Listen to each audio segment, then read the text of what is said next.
guys, welcome to another episode of Let's Talk with Ama and Asantseba. It's been a while since our last episode, but we're here. How's it going, Asantseba? Hi, Adama. I'm doing well, thank you. How you doing? It's been forever. Then you've been unwell, so Yeah.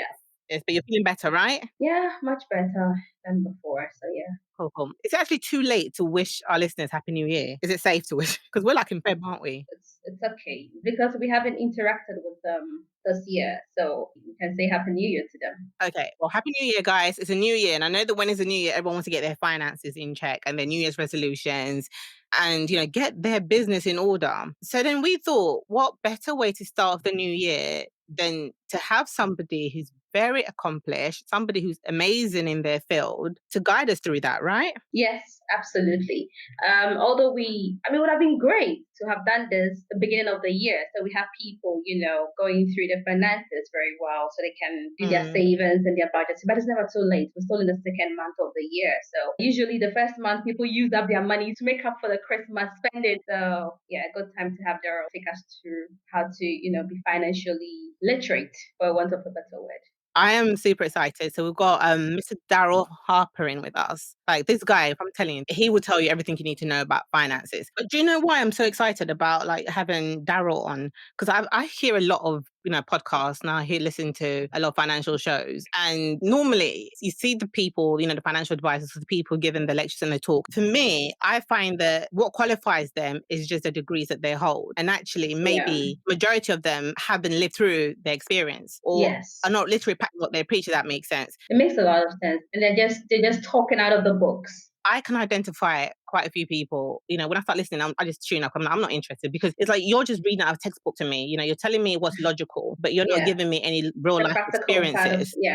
Right. That's very true because looking at Daryl's situation, it's like he has lived through these steps in life, so he has experienced them. So when he's talking to you, you can relate, you can vibe, you can feel the realness out of it. So I know we're rumbling on, but listeners, I promise you are going to be blown away by this man. If you guys don't know, you guys need to start Googling him up, and he's on Instagram. So, get following. Yeah. Okay, guys, Mr. Daryl Harper. So howdy. Hello, how are you? Amazing, phenomenal, in fact. Well, first of all, thank you so much for joining us. We are super excited to have you on our show. Yes. I'm excited to be here. Mr. Harper, if I can just give us listeners a brief background into your beginnings and how you started out. So your story is a complete inspirational one to me. I understand that your parents went through a divorce when you were 15 years old. Like most families deal with, it's a hard time, and it really affected your mum. And unfortunately, your mum became unwell and she was in a coma, and as a result, you really had to step up at that age to be the man of the house, to take over the mortgage and the bills. You literally had to grow up so quickly and get the finances in check. Would you like to tell us a bit about that? Yeah, so I suppose what happened so our house, when I was brought up in a school. Actually, I'll come into the Hackney side of it in a bit, but our house was like the central hub for everything. Like our Christmas parties, birthdays, every week we had family at our house where used to have games night. So our house was like what brought both families together. So every week there'd be at least 30 people at our house. And this is what I grew up around. I grew up around family. And like my parents were like the model couple where everyone looked at them, they wanted to be like them. Things happened that, and my dad wanted to have more children. My mum said we can't afford it. My dad said we'll work it out. My mum said we can't afford it. And after 18 years of being together, 12 years of marriage, at 15 years old, they separated. And then my mum got severely depressed and she later overdosed. And that's when she was in the coma for 4 days. It was tough because at 15 years old, I literally, as you said, I had to become the man in the house. So my dad used to take me to work with him in the building site on the weekends, pay me a salary so I could pay the mortgage. So at 15 years old, I took on mortgage payments.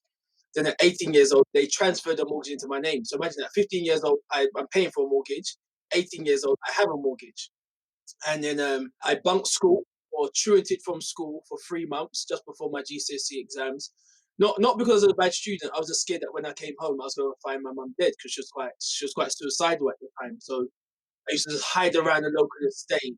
Just wanted to be close by. I just wanted to be close by in case something happened. I wanted to be nearby. And however, I always tell people, look, even though I bunked school for 3 months, when you looked on the school register, they had me marked in as present. So I hadn't been there for 3 months, but they had me marked in as attending, which kind of shows you how screwed up the whole educational system. But at the same time, it shows you how gifted and talented that I was, because to bunk school for 3 months and not get called, that's quite a gift.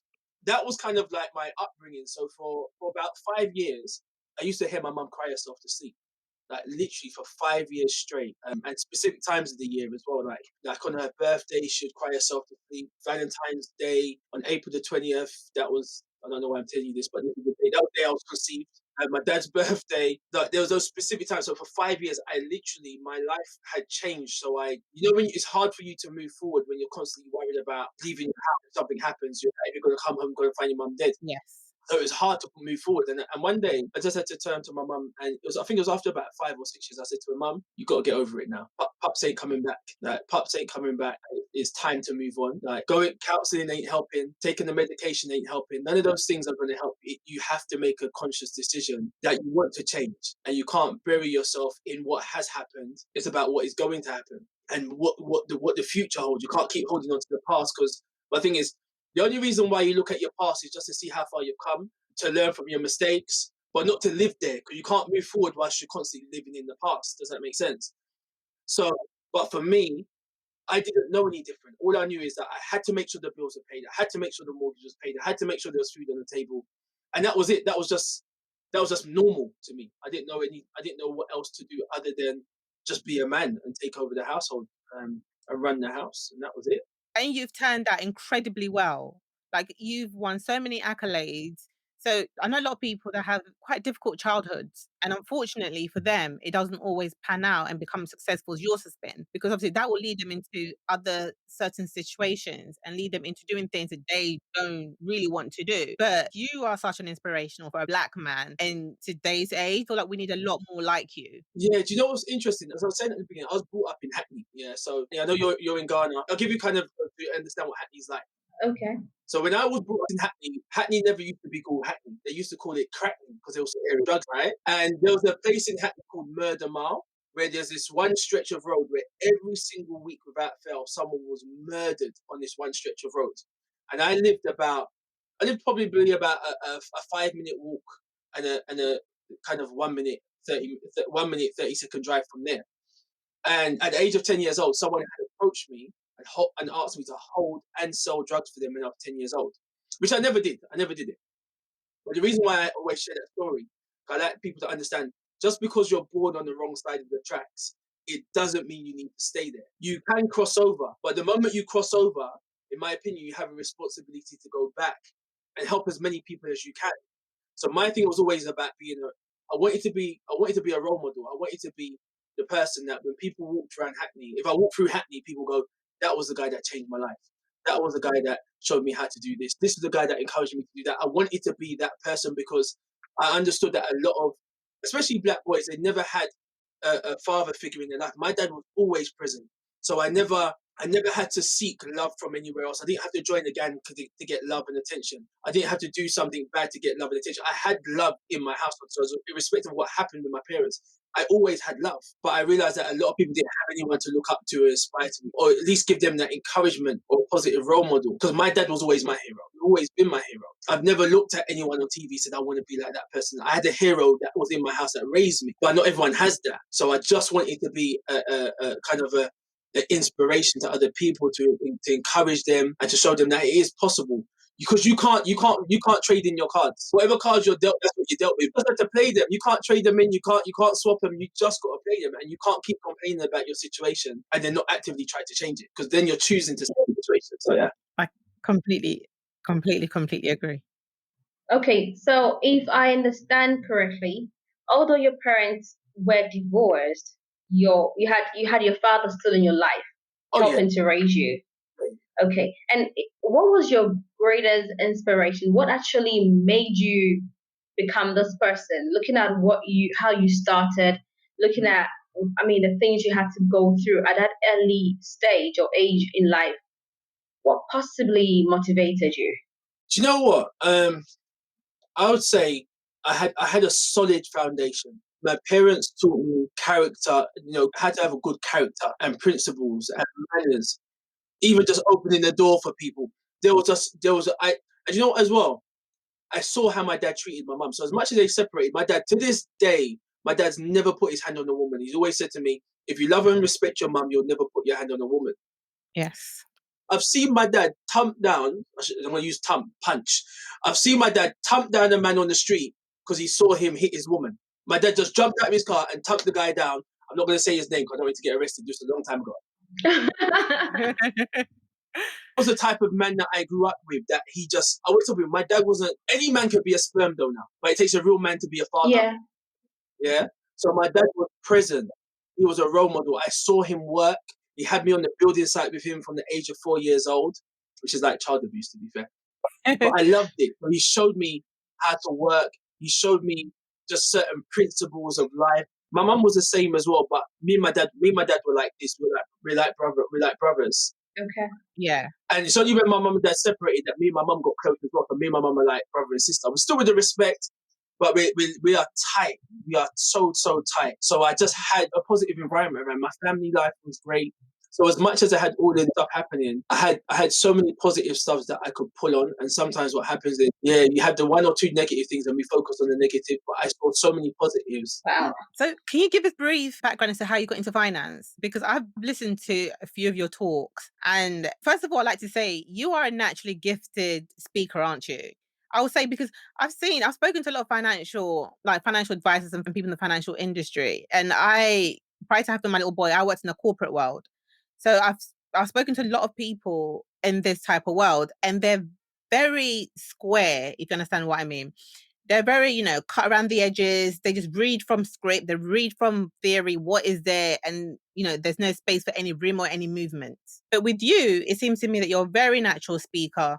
So how did you realize that gift, and what made you choose to look into the financial sector and about providing people with the financial help and aid that they needed? So I was not natural. I used to be very shy, funny enough. Ah, okay. Very, very shy. And I don't even think I like people that much, if I'm honest. It wasn't any like people, I just was quite nervous and shy around people. Now, you put me in a room with 1,000 people, I was gonna say, you put me in a room with 1,000 people, I'm nervous because of coronavirus now. But put me in a room with 1,000 people, I'm over the moon. Like, the more people, the merrier. I think what happened for me is I started teaching initially. So I started teaching something completely different. I was teaching media, filmmaking, video production. And I was studying there as a student, first of all. And after 1 year, they offered me a job. And I hadn't even finished the course. They offered me a job, do technical support. That was just favour. And then 3 months later, I started teaching. And I'd worked for 10 years there without a day off sick. Didn't take 1 day off sick in 10 years. And what happened, and I had the best results as a teacher as well in my department. Like, none of my students ever left with anything less than a merit. Because my thing was always, I don't care about your background. I don't care about what society's labeling you with, ADHD, dyslexia. If you're in my class, you're a distinction student. We just need to work harder. So my thing was always about talk to people's potential, not their position. If you talk to people's potential, you talk to who they could be, not about where they are right now. That was always my thing. So when I spoke to people about their potential, they tried to live up to it. So that was that. That's how I got into teaching, and that helped me kind of improve this whole speaking thing. What happened was, how I got into finance now, to cut a long story short, a good friend of mine who I hadn't seen and I have to give him a shout out, Dave Ancrow, because if it wasn't for him, I would not be doing finance now. So I always have to big him up and show him love, because my life wouldn't be in the direction that it is now if he didn't introduce me to somebody. And we met on a course that was absolutely rubbish, but we met on this short course, kept in touch, and we hadn't seen each other for a while, but we've been speaking. He invited me out to a wine bar to play pool, not to drink. I can't remember who won the game of pool, which probably means that I lost. And if I lose anything, it means it's stupid. Right. But during the game, he asked me a question that changed my life. He said to me, Daryl, have you ever read the book Rich Dad, Poor Dad? Yeah. Yeah. I've read the book, yes. And I said, my response was, no, I haven't read it. Don't care about reading it. Don't want to read it. Don't like reading books. That was my response. He said, Daryl, but you're a teacher. What do you mean you don't like reading? I said, I teach practical things, so I don't have to read that much, right? I said, I didn't even read the book for my English literature exam, and I managed to get a D without reading the book. Imagine what I would have just read the back cover. I was quite proud of my D. No, are you kidding? So was that a joke? Or are you serious? Oh, serious, right? Funny enough, I read the book after the exam. It was a really good book, but I don't know why I didn't read it before. He said to me, now honestly, go and read the book. So he sent me down to a place called Waterstones to get the book. And I said, now I'm ignorant at this point because I don't read books. So he said, go down to Yeah. Waterstones. I'm like, why are you trying to send me to a theme park? Because it just sounded like a theme park to me, like Alton Towers. This is how ignorant it Yeah. is, right? Walked in. So I remember it was a Friday. We had inset day. I walked into Waterstones in Angel. And as soon as I walked in, I felt sick because there's all these books around me. I'm like, all these books. Because I didn't read. Like I don't read for leisure. Yeah. Like if you gave me an instruction manual, I'd read an instruction manual because I know once I read that manual, I know how to work. It's over. Yeah. But I don't read for leisure. Okay. I read with a purpose, right? So anyway, went upstairs. I went to a bookshelf just randomly, and I remember seeing this book which was pink. And because it was pink, it just stood out. Pulled it out. Lo and behold, the first book I touched is Rich Dad Poor Dad. Pulled it out. So it was meant to be. Meant to be, right? And then I pulled out the second book as well, which was Cash Flow Quality, the second book. Bought the book on Friday. I started reading the book on Saturday. I finished reading the book on Sunday. I hated my job on Monday.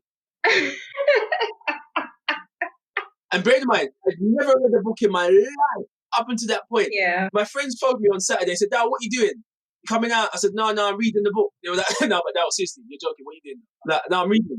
No, Dad, we know you don't read. What are you doing? I said, look, call me next week. Hated my job Monday morning because there were some things that were said in the book. Yeah. You know, it said there's two things that stood out for me. It said you spend 14,000 hours in education learning how to go and work hard for money, but nobody teaches you how to get money working for you. That hit me because bear in mind I'm a teacher at this point. And then it said something along the lines of just because you have the scholastic skills doesn't guarantee you financial success and wealth. So something along those lines. So that morning when I finished reading the book on Sunday, I literally woke up and I didn't want to go to work because I felt like all of this time I've been setting my young people up for failure. I've been setting them up to go get a job, to go into university, to get a qualification, knowing that majority of them were not going to end up working in the industry that they had worked for. That's the facts. So that same day, the same friend invited me to a meeting where they were talking about finance. And during the meeting, they had a picture of Robert Kiyosaki, who wrote Rich Dad Poor Dad, on the screen. I'm like, flipping up. It's all coming, it's all just lining up. It's all coming together, yeah. And I met someone there who then became my mentor. This guy was or not even what he is, and still is a multi-millionaire. They coached and mentored me in the area of finance, got licensed, got qualified, and got regulated by the FCA. And that was kind of the journey from there. And I've been doing it now. This year, maybe 13 years of teaching finance. Wow. Wow. So that was kind of the story. And the reason why I am the way I am is because I know that finance can be a very scary subject for a lot of people, very taboo, Yes. and also very embarrassing. Yeah. But I also learned that when you can make something fun and enjoyable, people learn quicker, faster, and they enjoy it more because it doesn't have to be that scary as long as you make it light. Does that make sense? Yeah. Take something that's complicated and make it simple instead of taking something that's simple and complicating it and baffling people with it. Absolutely. And do you know what, as well, I find that as great as the educational system, can be, I find that they don't teach anything about finance. I mean, I had my passion for trying to keep my finances in check and about investment through a friend of mine at uni, because I was studying law. I was in law, getting ready to go to law school. And I was talking to a friend of mine, and she was very put together, like, about her finances because her parents had spoken to her, and she was Chinese, but her parents had spoken to her and encouraged her to invest. And, that just, my ears pricked up when I see her on her phone and her app checking her investments. I'm like, I've got to be part of this. Then I went and educated myself. Then, every time I had money, I still put money away and then was investing some all throughout uni. And it just, up to this day, I'm so surprised how they can fill you with so much unnecessary knowledge at school. But the knowledge you need to survive and to make a success out of your life, they don't teach that. They don't teach kids how to keep their finances in check. They don't teach you how to save. They don't teach you how to, and I think that's a joke. That is an absolute joke. Yeah. So Daryl, what would your advice be? Can I go back on one thing you just said? Can I just stop you for one thing? Yeah. You said something that reminded me of something. All right, you're just speaking about your friend. I remember me and one of my business partners, we were speaking, because I speak in universities as well, so I get called into a lot of universities to speak to young people and speak in churches, and I do my own events and all those type of things. And at this event, we had a lot of university students there, and we asked them all this question, and it was not planned this way, right? half the room were from one particular culture, the other half were from another particular culture. We, like I said, we never planned it, it just so happened. We asked them a question and we said, what conversations did your parents have with you around the dining room table about money growing up as a child? Culture A, all of them unanimously said, dining room table? What dining room table? We didn't have no dining room table growing up as a child. We were told that children should be seen and not heard, and don't talk your mouth. You're kidding. That was culture A. Culture B, turned around, all of them said, oh, our parents spoke to us about money, finance, business, passive income, entrepreneurialism, all of those things. It just so happens one of those cultures are doing better than the other financially. Yes. Guess which one Yes. it is? It's the Chinese people. It was actually funny enough, they're all from China. Oh my goodness. You know what? I didn't even want to say this, but you've just hit the nail on the head. Personally, I always say this. I always say that I feel like the culture that take time out to teach their children about finance, I feel that are the Chinese families. I feel like the Afro-Caribbean families, we lack a lot in that. And there's always an exception. Some of them do. Like there are some clients I've sat down with and they will get their children to sit in the meetings because they want their children to hear. Yeah, so if I've sat down with some of my clients that are from Nigeria, Ghana, Sierra Leone, they will have their children sit down in the presentations. There's other cultures as well, but those are the ones that came to mind initially. Yeah. But not all of them do that. Some of them do. Why I find it is because a lot of parents don't want to talk to their children about money because they don't have none. They don't have it. They don't want to talk about it. So that's it. But isn't that supposed to be the other way around? If Exactly. I don't have the money and I want to talk to my children on how to get some, not to, go on the same path that I went on. So, But you know what? I feel like some of the parents out of embarrassment. That's what I think, because they're embarrassed about their situation. Because me or you would think that, okay, it's common sense because I want my child to be better than me and to not make the same mistakes I'm making. So you have to sit down and listen to this. But some parents, I guess, I don't know, maybe it's embarrassment because they feel that they haven't lived up to the expectation. And if they teach their child for their child to know so much, they'll be like, well, so what happened to you kind of thing? Where did you kind of go wrong? And they don't know. So even like when I think about growing up and what my dad taught me and my mum, what they taught me and what I saw, I realized was right for a particular era. So my dad and parents always told me, work hard, work hard, work hard. And that was for them. Working hard don't work hard, work now. It's not about working hard. It's working smarter, isn't it? Yes. Yeah. It's always about working smart, systems, leverage, distribution. So in that era, yes, working hard worked. Now, I'm not saying you don't work hard, but I'm saying you got to work smart now. You've got to leverage times. You've got to get passive income. You've got to get all of these things happening for you. So sometimes they don't know what to do, but they also don't know what they did to get them there. So because they're so confused, like, what did I do to get in this situation? You didn't read. And in this day, okay, the jacket's going to come off now. 1 second. I know this. Yes. Right. Listen, our listeners, it makes me feel so much better because you guys can't see. Right. Mr. Harper here is suited and beautiful. Right.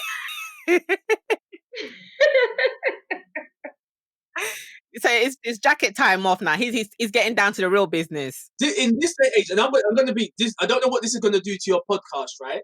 Because I'm going to say some things now that I may step on some toes, so you might get some complaints and stuff, right? Oh, go ahead. We're all real, right, Asantseba? Yeah. And if you get some complaints, send all your complaints to www.nobodycares.com, right? So, Oh my goodness.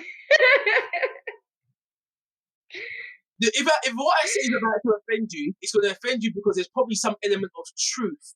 Truth in it. Yes. Yeah. If there's no truth, there's no reason for you to get offended. In this day and age that we live in, where we've got access to the internet, a library, free books, there is no excuse for people to be broke. Yes. No excuse in this day and age, because somebody has written a book on what you need to do for you to improve yourself. Somebody has invested 5, 10, 15, 25 years of research and study and experience and done all the hard work for you. And if all you did was copy what it said in the book, then you'll be on the right track. But you know why the people are too damn lazy? Damn lazy. That's it. They don't want to do it. Yeah. People like microwave society where everyone wants instant gratification. They want this now. They want this now. They want this now. What is it? No, you need delayed gratification. You need to put in the work. You need to go and read something. Yeah. Yeah. Why have you got Skype? You need to get rid of Sky and have Audible.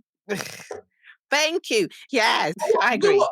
Over 10 years ago, I got rid of my TV, right? Because I said there was nothing on TV that was feeding my mind with anything positive. All I have is Audible subscriptions, and that's it. I would absolutely agree with you because I am not a TV person. I've had a Kindle for God knows how many years. I love reading. I feel like life is all about, process and education. You have to educate yourself. Education is not static. So it's not like, oh, okay, I was at school and I read a couple of books and that's the end. I'm an adult. No, you have to keep educating yourself. Education is not static. You have to learn something new every single day. So you're my kind of man. You're But I my feel kind of like guy. when you talk to the young, well, I'm still young. When you talk to people of my age or people a little bit, younger, and you ask them about their financial situations, on this part of the world or the country, they have this mentality that says that before they can invest or before they can be financially stable, somebody needs to give them some chunk amount of money. They feel like they need to have a huge sum of money before they can do something.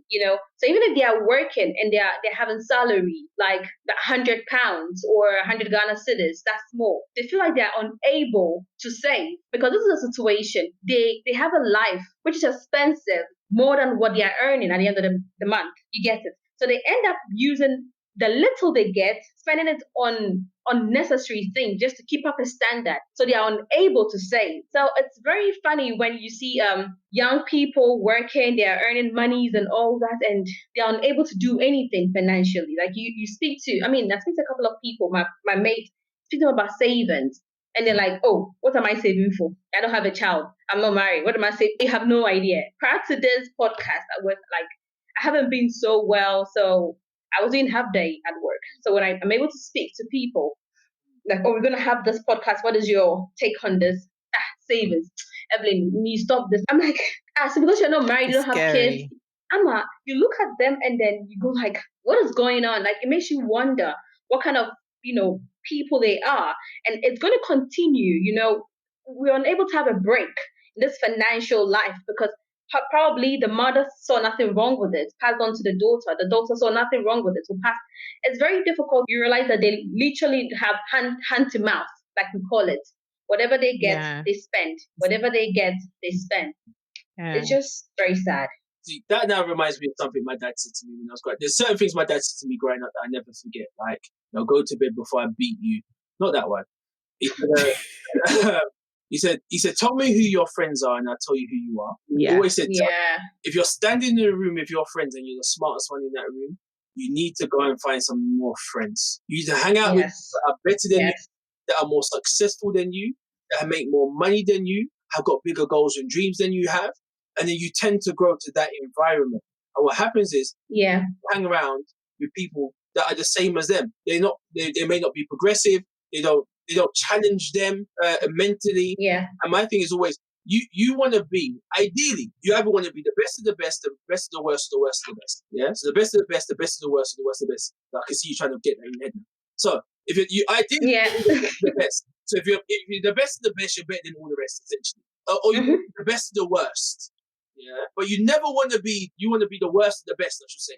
Yeah, so you want to be the best of the best or the worst of the best, but you never want to be the best of the worst, because the best puts you in a space where you think you're doing better than everyone else. But I'd rather be the brokest person on the Forbes list than the richest person in the job center. Yes. Hashtag Daryl Harper. Yes. Yeah? Because the Forbes list, at least you're in good company. Right. And if I'm at the bottom of the Forbes list, I'm hanging around with people that are going to show me how to raise my game. If I'm on the bottom of the Forbes list, I want to go and speak to people that are a couple levels above, so I can find out what their mentality is and their mindset is. If I'm hanging around with broke people, what can you possibly tell me about becoming broke? There's nothing you can tell me about becoming wealthy, because you potentially have a broke poverty mindset, and your broke poverty mindset ain't going to get me to wealth. So why am I talking to you? Like, what is the return on investment in the time that I'm investing with you? Nothing. So we just need to not talk. We need to limit our conversations. And I need to go, unless you want to progress, unless you want to grow, unless you're thinking about, I'm not happy with where I am, but I want to get better, then cool, we can talk. But if you just want to stay there, then stay there. But I'm not part of your company. No, we don't need to talk. You got to limit your conversations with people like that, because what they're going to do, woe is me. No. What time for that? Then people are poison. Complaints coming in. We're all about controversy. We're about keeping it so real and so raw. And our listeners are very much used to that. So, Daryl, what would you say to someone who have no knowledge about finances, what would you advise them to do? Like, what is their first point of call? They're earning an income. How much would you say they would have to put away each month to save? Or what would you say to them in order for them to become financially savvy, basically? So someone with no financial knowledge at all, what is the first step? All right, there's a couple things. First of all, I believe that everyone needs a coach and everyone needs a mentor. Yeah, everyone needs someone who's a couple steps ahead of them that can bring them to the next level. Everybody needs that. Like if you have a coach if you have a mentor that doesn't have a mentor, I ain't listening to them because who's speaking into their life? Do you know what I mean? Like every mentor that I have has a mentor that mentors them. If they don't, what am I talking to them for? Yeah, because no one's talking to your life. No one's helping you grow. So how can you help me grow? Yeah. So that's the first thing. The second thing I would say is, and also make sure you got a mentor. You said something at the beginning.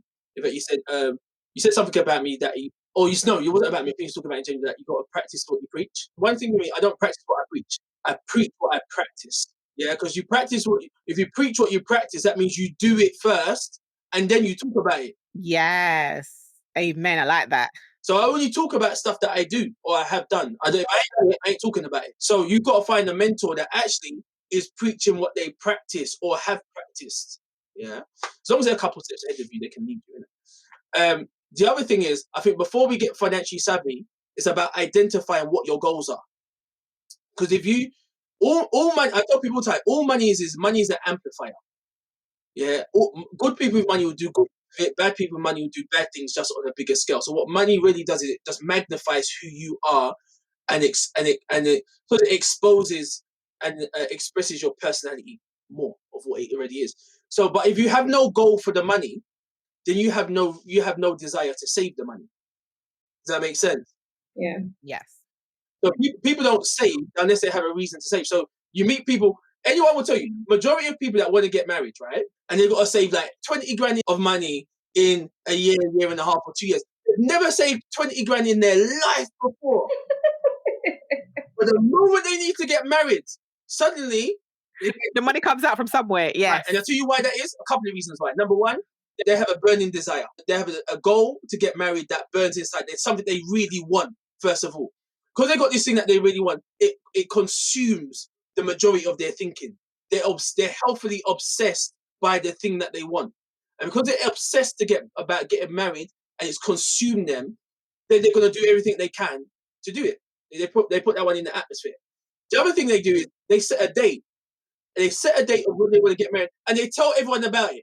So now, if they don't get married on that date, right, there's a whole heap of shame and embarrassment involved. That listen, I'm getting married on this date. When that date comes, if nobody gets married, you're like, what happened? Boy, we didn't have the money. But they tell everyone. So what they do is they start telling people before they got the money that they're getting married on this date.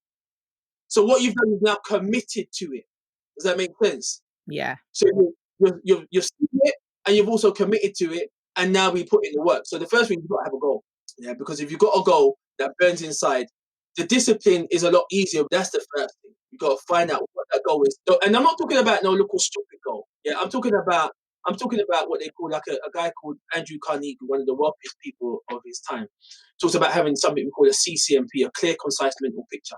So a clear, concise mental picture of what you want. You've got to have a goal inside you that burns inside, that fires you up. Get emotional about it. It can't just be oh yeah, I want to buy this. It's got to excite you. Do you understand what I mean? It's got to, it literally, the thought of not achieving it just upsets you, innit? It can't be a goal that you're like, no, I get it, I don't.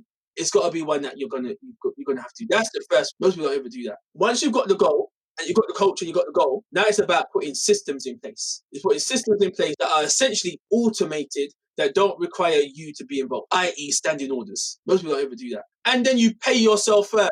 What most people do, tax man sees your money, the mortgage company sees your money, the rent man sees your money, the gas and electricity, everybody else sees your money but you. So you work for 30 days to pay all your money out and you don't pay yourself. If you work for your employer for 30 days and he never paid you, you would cuss. Yeah. I've not actually ever thought about it like that. That is such a good way to think about it. Yeah.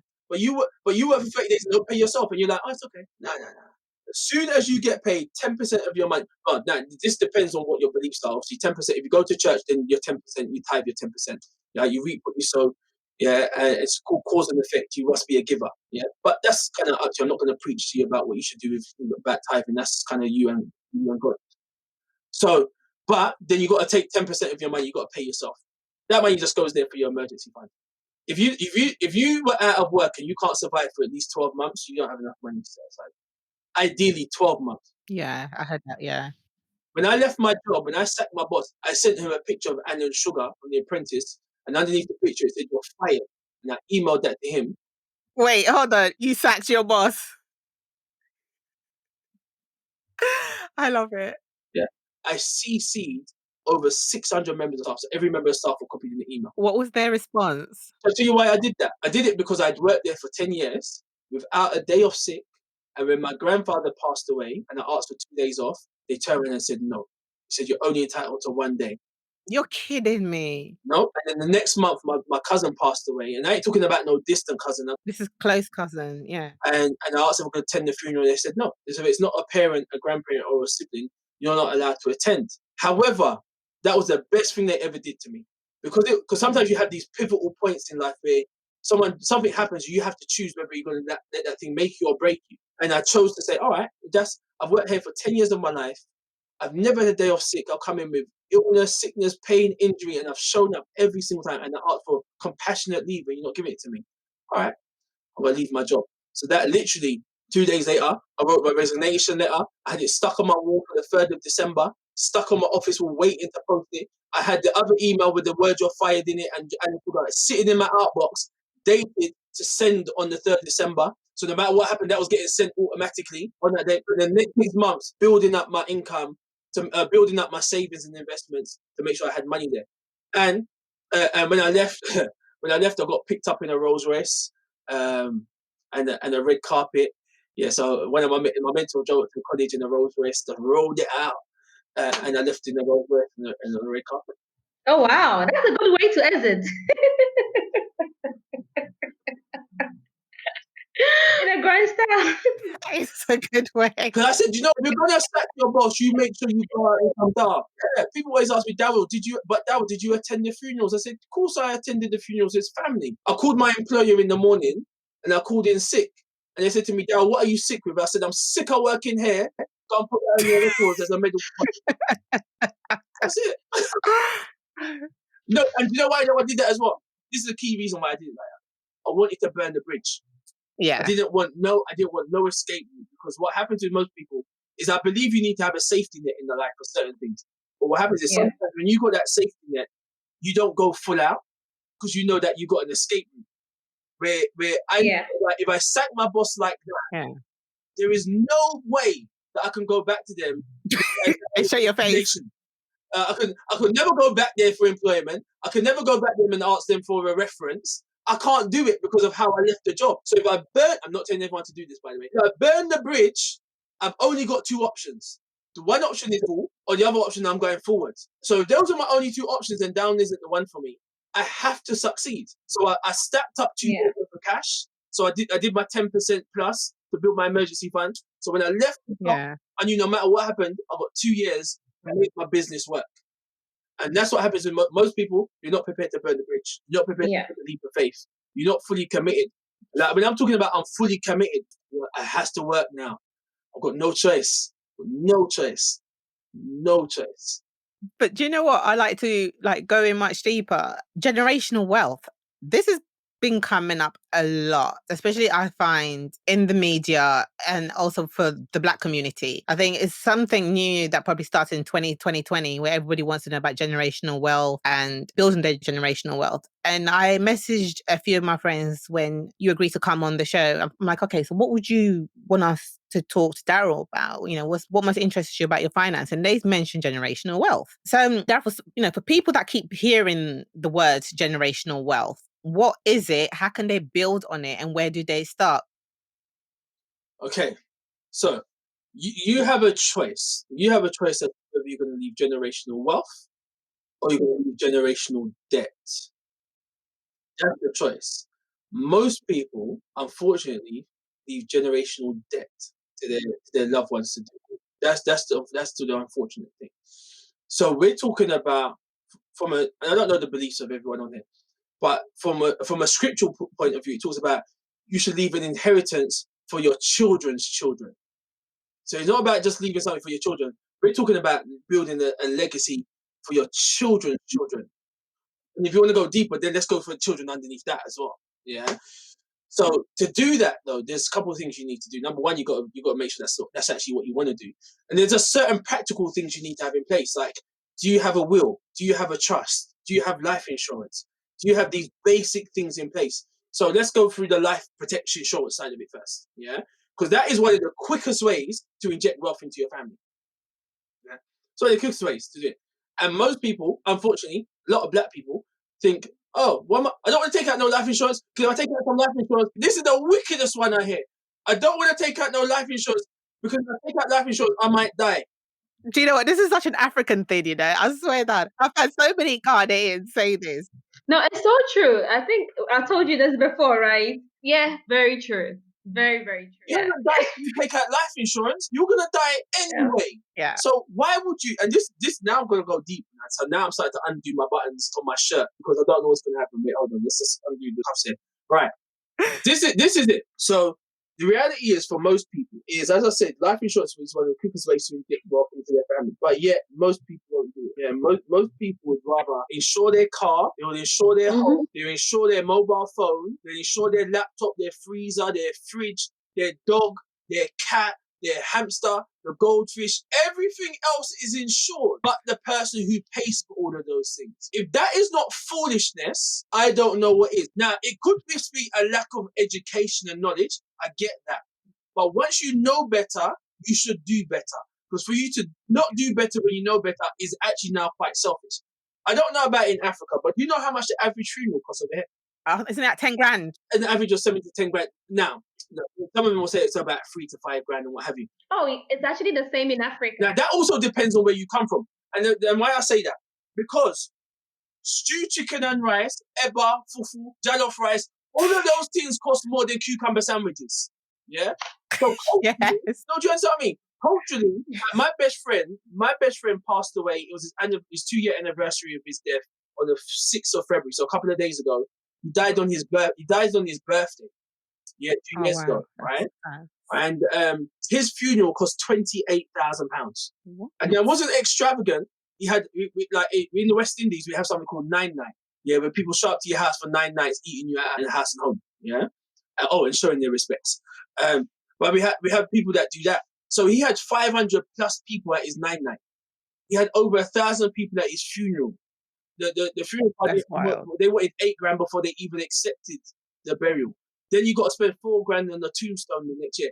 Why would you leave the burden of 10 grand worth of debt for someone else to deal with, where all you had to do was pay 10, 15, 20, 30, 40, maybe £50 a month to make sure your loved ones didn't have to struggle financially because you were too selfish to put something in place. And I will say selfish because, like I said, it is selfish for you not to do so. I had a client of mine back in February 2009. She approached me and wanted to take out some life cover. I met her in February 2009. In March, the next month, she was diagnosed with cancer. Oh, no. In November, the same year, she died of cancer. But she left over £100,000 to 4 children under the age of 16. Now, that £100,000 didn't bring her back. But what it did, it gave them a better start in life.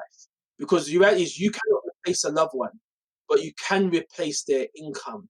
And if you say you love your family, you want the best for them, does that change when you're dead? No. You're going to spend 50p a day or 60p a day on a pack of crisp and a drink and those things.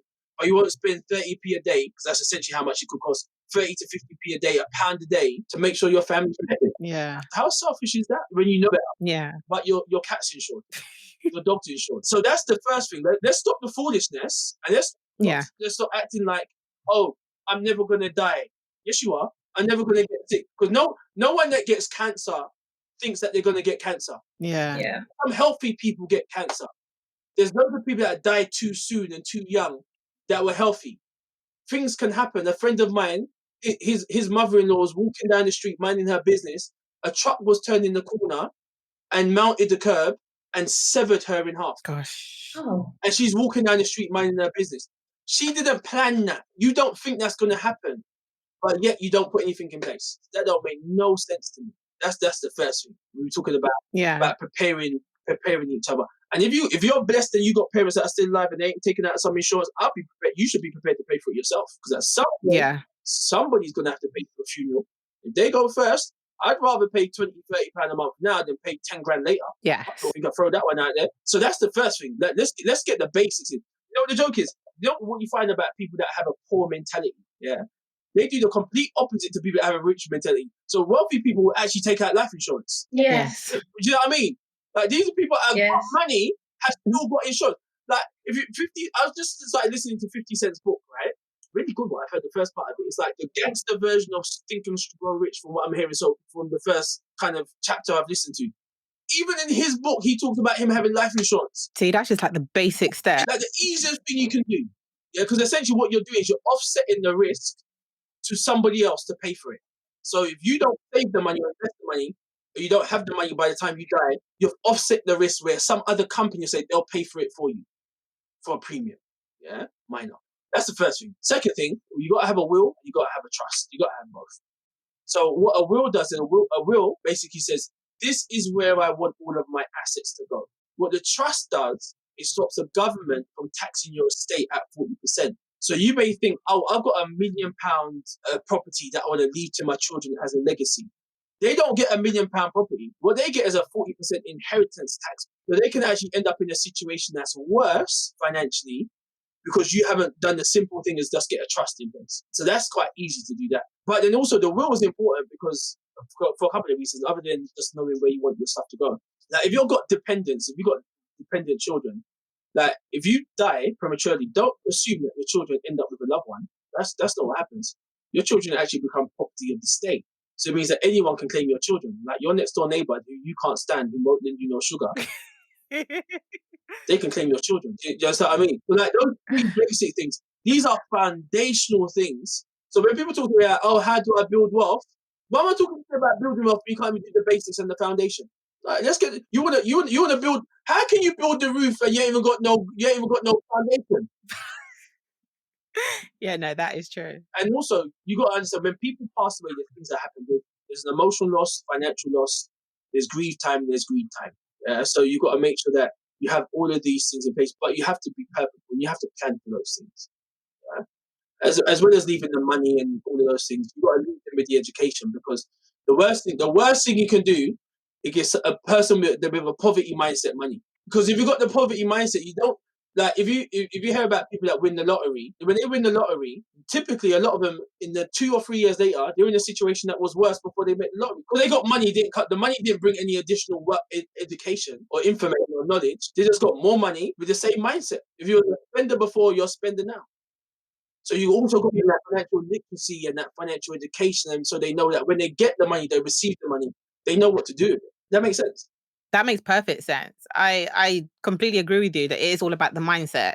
It is definitely all about the mindset. You can't gift somebody a mindset. They're gonna have to go out and educate themselves and gain that mindset. And do you know what? I'm gonna take this back to basics. And this is something I actually realized when I was in uni. My friend and I used to have a good old laugh about this actually. You know, when you're in uni, we're like keeping up appearances. You know, they'll take out their student loans and then they'll be out trying to impress with like their designer bags or their latest pair of like, you know, like limited edition night trainers that's like 5 in the world. And my joke has always been, and I stick by this up to now, if you look at people like, for instance, all these billionaires, like Steve Jobs, the dude wore the same pair of, I don't know, Reebok trainers for like 20 years. I find that the people that don't have are always the ones that's keeping up appearances. They call it keeping up with the Joneses, and the Joneses are just as broke too. That people spend money they don't have to buy things they don't need to impress people they don't like. So their whole life is on credit. Like their cars on PCP,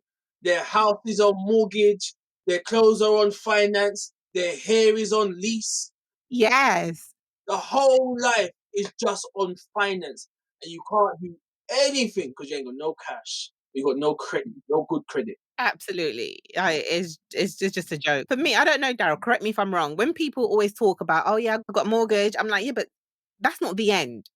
I mean, as much as I respect the fact that you've made that massive step and got onto the property ladder, for me, if you can't afford those monthly payments, that house can be taken away from you just as quick. But for me, I don't rest until that mortgage is paid off. Ghana's completely different because Ghana, they're all about the mentality of building. You need to build your property.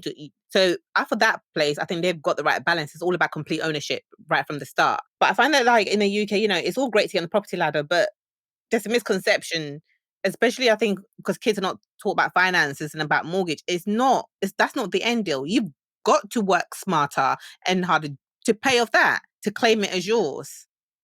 100%. Why don't you have an investment property that pays off for the one that you live in? That would be it. You have assets that pay for your liabilities. The house you live in is a liability because it doesn't bring you any money. It takes money out. Your definition of asset, got to put money into your pocket. A liability will take money out of your pocket in the simplest terms. So if you had another house that paid for the house that you live in, that would make more sense. Now I'm living free. Oh, how about I rent out a room that's available? So then the person that's living in the spare room is paying my mortgage for me. I don't want no one else in my house. I don't want no one else living. Just rent out the room. Keep your mouth shut. Rent the room out to someone that's decent. No, because people then barring poverty. I'm struggling. But then you got walk-in wardrobe. You better just put that stuff in the suitcase, rent out the room, and pay the mortgage off. Don't bar poverty when you got options to change. You weren't comfortable, but sometimes you got to do the uncomfortable things first until you find the comfortable. Yeah.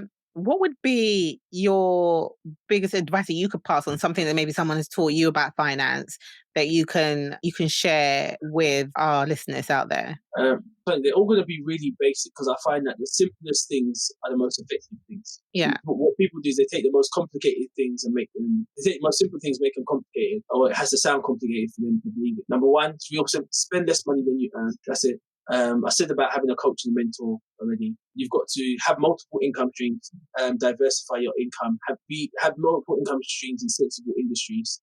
Like certain industries right now that does make sense in it. Finance, can't go wrong. People are always going to need to deal with money. Technology, can't go wrong. Like, do you know what I mean? Those type of industries are going to be perfect to be in, great to be in. So those would be the main ones. Have a system to put your money away. Save at least 10% of your money. Invest at least 10% of your money. And also, do you know the other thing I'm going to say as well? What most people do, I find, is they have goals that match their income. So if your income, for example, is £1,500 a month, I'm going to have £1,500 a month goals, unless I'm doing it on credit. Do you know what I mean? Right? My thing has never been about having goals that match my income. My thing is, I'm going to set the goal, and I'm going to make my income match my goal. Does that make sense? Yeah. I'm going to have an income that matches my goal. So if I have a goal that you people want to go on this big extravagant holiday, but don't end up in a big extravagant holiday, you end up in Bognor Regis. Nothing wrong with that. That's where you end up. I want to go on a cruise. We don't end up on no cruise. You end up in some pedal boat down in the parks. Nothing wrong with that. But that's not what you wanted. So my thing is, have the goal and make the income to achieve the goal. Don't limit yourselves by what's going on in your mind. That's one of the other things. You got to learn about compound interest. Just because if your money is not compounding in your favor, it's compounding against you. So you got to learn about compound interest and how to get it to work in your favor.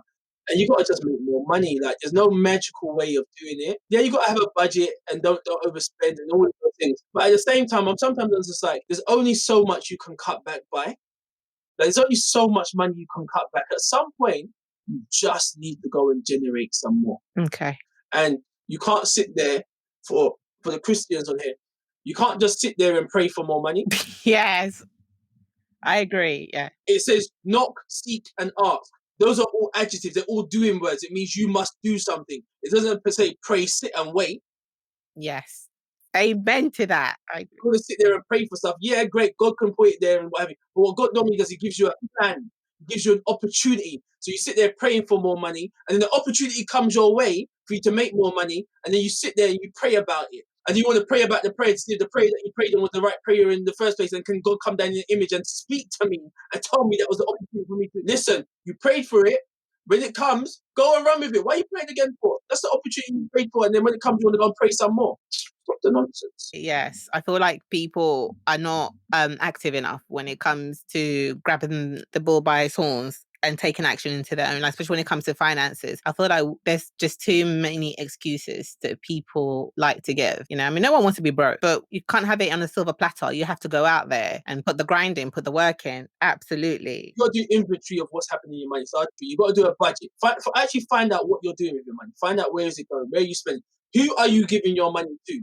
Giving it to someone Yeah, so who are you giving it to? Because if you ain't giving it to you, somebody else is taking it. So where you need to know where every single penny of your money is going on a monthly basis. Do that first. Let's start from where we stand. Read some books, listen to some audios, and then structure it. Like even if you can't save 10% of your money, my thing is you can't save 10%, start somewhere, even if it's 1%, then 2, 3, 5, 7. But it's more important that you build the habit of saving. But also understand when you save money, you're not saving money for it to grow, you're saving it just to be held. So you got to invest it if you really want it to grow. But I just feel like some people just, run out with their money every time without they don't have priorities. They can't make plans and stick to it. They assume they have plans, but when the money comes into their account or hit their hands, they run with the money. Before they know, everything is gone. And they're unable to give accounts to what they use the monies for. Yeah. So I was quite happy when you mentioned the budget, which is very good. And also, from this side of the world, again, I speak here, from this side because I'm here in Ghana. Majority of the youth are, like what Adama said about the whole excuses thing. They really depend on the government to create opportunities for them. So they always blame the government, starting your own business with a little that you have, as little as probably 20 Ghana cedis or like 50 pounds or 10 pounds. You can start as little as that. But they always have reasons to blame the government, or they always have reasons. They're very dependent on family also. If you happen to be the one with money in the family, or if you're doing well, then you have the other family members expecting that you assist them, you come through for them. That is very unfortunate, but that's the trend in this part of the world, where they feel like you're obligated to come through for all the family members. So nobody wants to do the hard work because their uncle or their auntie or their sister somewhere has something going, so they wanted to feed into it. They don't think about the how to help or how to make that business, grow. All they want is to feed from it. So it gets very difficult in this side to have a financial breakthrough. Let me put it that way. Because the mindset, the way it's programmed, is very small. Like they're not matured mentally when it comes to that aspect of it. They feel like somebody is responsible for them, So 2 things came to my mind when you were talking about that. So I'm going to touch on the first thing first, about responsibility. And I think that's one of the biggest things that most people need to do. They need to take 100% responsibility for where they're at financially. So you can't do the blame game. Oh, it's my mum, it's my dad. There's only so long you can do it for. Because when you break down the word, I say this to people all the time, when you break down the word responsibility, it's responsibility, which means you have the ability to respond. Yeah. Now, when you take 100% responsibility, that means you are in 100% power, because it means you have choice. Changes. The moment you don't take responsibility, you now become powerless, and you push that responsibility onto somebody else. So you're at the effect end of things happening to you, as opposed to the cause end. And you want to be in the area where you're at the cause of everything, because that's now up to you. So it's about taking 100% responsibility and stop the whole blame game. Right? You're adult now, it's your fault, innit? You can change it, right? Like, stop the whole blame. Like, grow up. So many complaints are going to come in. If anyone's got a complaint, I'm not going to apologize for anything I say, because I actually mean it. Like, honestly, I'm not going to apologize for it. So sometimes you need to hear it, innit? Like, sometimes you need it raw and real. That is true. It's like pulling the plaster off, isn't it? Like, yeah. I'm the type of person, I'm not even going to put a plaster, I'm just going to pour salt straight into the wound. And make it feel it. Why put a plaster? Let's just burn it. All right. The other thing you said, that it made me think, say no. Say no. You was talking about people feeling like they always have to give to family and give to this one, give to that one. And my question is, are you helping or are you hindering? Yeah. You can keep giving to somebody, but you're not helping them. You're hindering them, because you now become their bank account or their ATM machine, because you always give. So what you end up doing is giving yourself into debt. So you're giving at the expense of your own security. When you're giving to them, you've just stolen money from your children's university pot. You've given to them, you've just stolen from your children's home deposit. Now, I'm not saying you don't give. I'm not saying you don't give at all. But it's about, are you helping or hindering? So sometimes you have to say no to people. I had to do that to someone once. I kept lending them money, and thought, you know what? I'm not helping you, because you're not getting any better with your own money. So I must work harder to fund you. No. Oh, wait, I'm having to work my ass off, study, read, work all around the clock to fund you while you're just chilling. Don't be silly. Don't be silly. That can't work. They weren't chilling, they were working, but I've had to put in extra time and work to fund. This wasn't, just so you know, this wasn't a relationship, this was a family member, right? I was about to say, Daryl, you're a bit tight in a relationship. No, it's not a relationship, it's a family member. So, but when I turned, and one day I said, no, I'm not going to give you the money because you know what?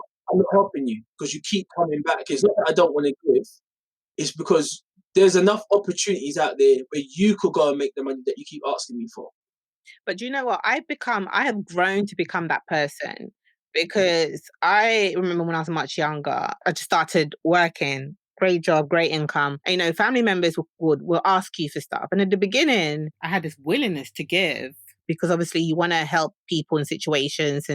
And then I think Asantseba will be testament to it. It got to a point where I was like, you know what? Enough is enough. I started saying no. And then, yeah, obviously you would hear from other people that, oh, this person says you're tight or this person. But I became almost immune to it because it was like, there was stuff, people apparently in Ghana were saying that, oh, people from the UK are so tight, and I'm like, I've got every right to be tight with my money because when I'm working those hours and those long nights in that corporate building, what you be sleeping yourself off? No way. Asantseba is as much of a giver as I used to be. And I'm telling her, look, you need to put yourself first because in the Ghanaian culture, they'll just take, and take. They don't understand that as soon as they see you're doing well, financially, they don't care about you and how you're paying your bills or how you're saving. Oh, my cousin's doing really well. My sister's doing really well. My daughter's doing really, and all they do is just they become a leech. They suck from me. And I always used to tell her, listen, you've got to be your biggest advocate and look after number one. Because what happens when you need the money? None of these people are going to be lined up to help you. You need to save for yourself for health wise, education wise, for rainy day. You just have to worry about you. And I'm really glad we're talking about this because I think this is massive, massive, massive, massive in the African culture, especially the Ghanaian culture, where everyone expects you or the person that's doing well in the family to be the one to hand out. Nobody wants to go out there and work. And when you say no, it's like you become like an enemy overnight. And it's like, no, you know what? I'm actually doing you a favor by saying no because I've said no, I'm making you think about your next move and what you're going to do to gain that money. Yeah. I'm not saying don't give. I'm not saying don't help. But there's got to be a limit. Yeah. There's got to be a limit. And people can't keep sucking you dry. Don't get me wrong. There's always an exception to a rule, but people can't just keep sucking you dry while you're working hard to provide for yourself and for your goals and dreams. But actually, your goals and dreams are ending up stalled because you're constantly giving to someone else, and then at some point you end up just resenting them, and resenting the fact that you did it.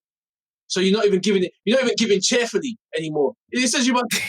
If I'm not giving it cheerful, then I'm not giving it. That's what I think. If it's not cheerful giving, then I will happily keep it. There's people that are friends of mine that's needed money, needed some help, and I've gone, here you go, don't even worry about it. And I've cheerfully given it to them. The moment it comes with any form of, I feel some sort of resentment or annoyance or what have you, I ain't giving it because it's just going to jar me. So I'm not giving it. I will give you though. Come and work with me. Let me show you how to make some money so you can go and make some money for yourself. I'll give you that opportunity.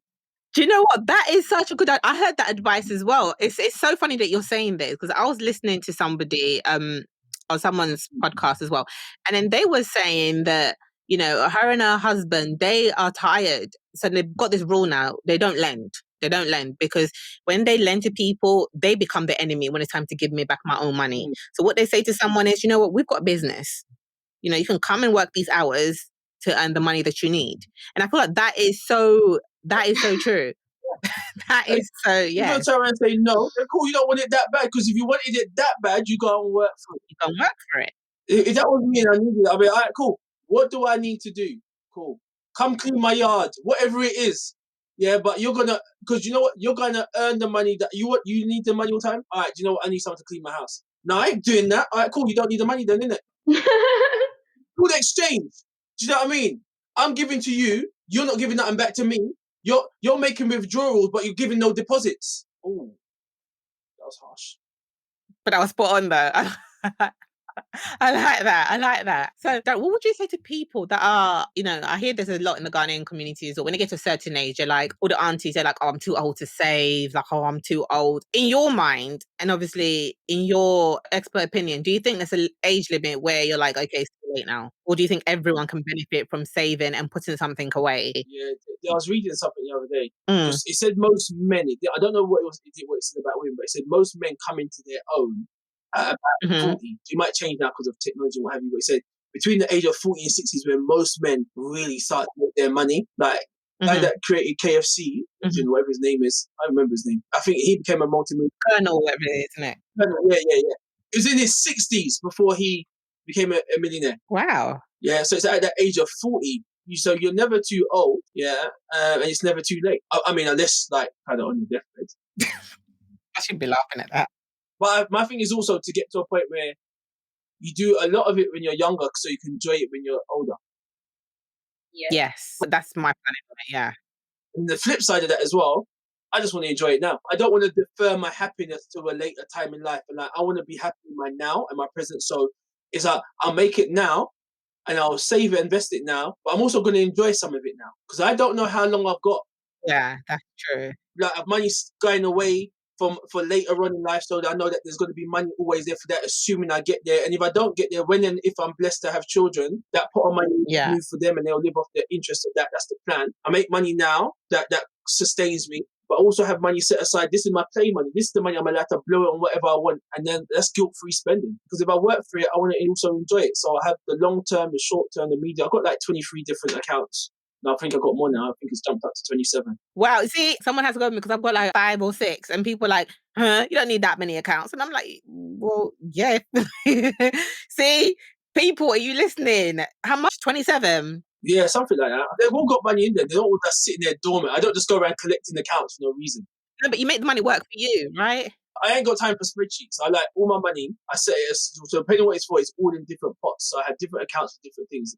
Taxman, short-term saving, birthdays, holidays, my business stuff, my car stuff. So I ain't got time to be sitting down on spreadsheets all day long. I've got better things to do in my time. Different investments done on that, so they all just spread across different things. Also, if I ever get vet one bank, I know I've got money in another one. Yeah. Oh, because there was a time in the UK where one of the banks went down and no one could get their money out, and everyone was bawling because they couldn't get no money out of the ATM. You had Yeah. another bank account, didn't it? Some money in your house that you could have used. No, it's true. That is actually, yeah, that's a good way of looking at it. So, Darren, another thing I'm big on, I am so big on investment. I think that everyone should be educated on the art of investing because I think there's nothing easier than making sure you have money that works for you. I mean, you're making money in your sleep. Quite a lot of people that are interested in investing, but they don't know where to start, or they don't know what to invest in, or where to get that information and knowledge from. Because a lot of people out there, let's face it, just they become overwhelmed when they see, a lot of figures and a lot of reading. So what would you say to those kind of people out there that want to invest, but they don't know where to start? I'm going to be real basic without no advice. Yeah. Mm-hmm. Most of the time, I'm going to say get an expert to help you. Mm-hmm. If it's not your area, because you got people that will trade on the stock market, day trading, forex, Bitcoin, all of that type of stuff, and that's cool. It depends on what type of person you are. You've got to do, and I'd never tell people where to invest their money because everyone's different. You've got to do a risk profile. What a risk profile does, they'll ask you certain questions and they'll say, all right, for example, if the stock market was to crash, what would you do? If you heard the stock market was crashing or your fund was crashing, what would you do? Would you take your money out and run? Would you put more money in? Would you take some money out but leave some in? What would you do? So there's a series of questions that you'll get asked. And depending on how you answer all of those questions will determine what type of investor you are, which essentially is your attitude to risk. Everyone wants a slot machine life, which means they want to put in as little as possible but get out as much as they can. But that's not what everyone's attitude is. Like the Mm-hmm. idea of that, but their tolerance to risk is quite low. So, for example, if your tolerance to risk is like a 9, 10, 10, that's like 10, that's like go Vegas, isn't it? Like you got a high risk tolerance. But if you've got a low risk tolerance, your money might be like you need to go put your money in government bonds and what have you. So, it's going to get a better return than in the bank, but it's more secure. You might put your money in funds where you've got a fund manager that manages it and it's diversified across different companies, or you're going into one stock. So there's different things to look at. First, do a risk profile and you get someone else to do it for you. But personally, I have someone else do all of my investments for me because I can't be asked with all the emotional roller coaster of watching money go up, down, up, down, up, down, up, down. I love it. As sad as that is.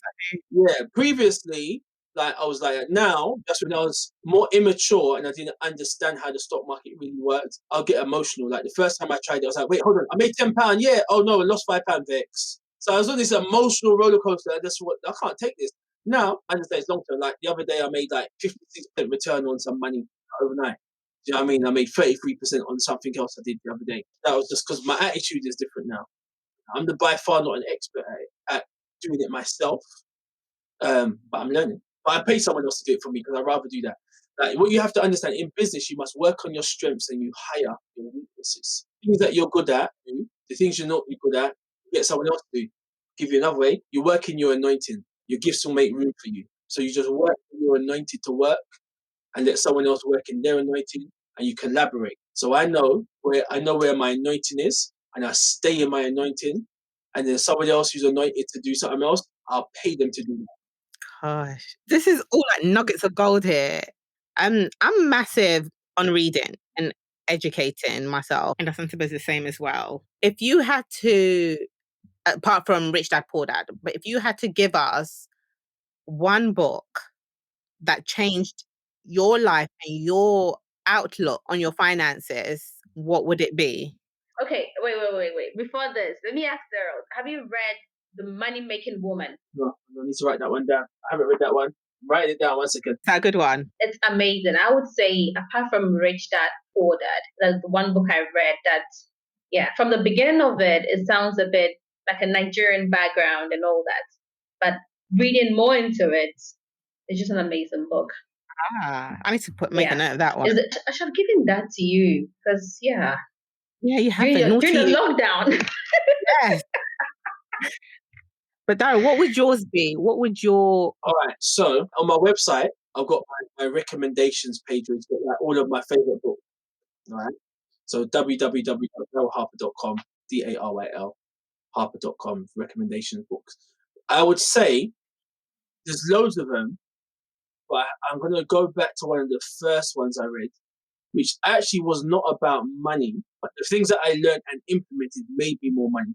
Does that make sense? Okay. So it wasn't directly about money, because you can learn about money, but if you don't have the other things to go alongside it, you're still not. It was a book called How to Win Friends and Influence People by Dale Carnegie. Okay. Nothing to do with money. It's more to do with leadership and the art of people and building relationships with people. Because the reality is, money comes from people. So if you can't, especially if you're in business, if you can't relate to people and find and understand how they work, how their mind works, what motivates and encourages them, how to build positive relationships, they're not gonna part their money with you. Does that make sense?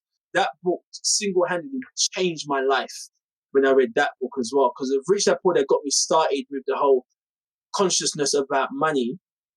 But that book was the one that exploded my business, which made me more money.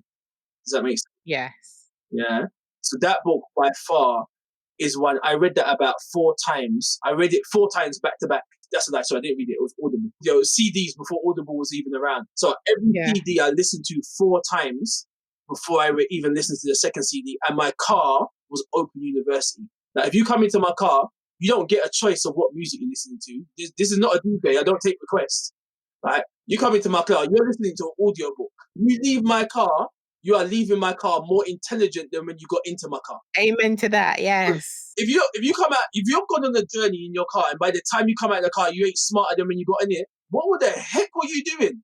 Like every journey, like if you're on a train, like I don't think I'm ever going to take public transport again. This whole coronavirus thing, I'm not.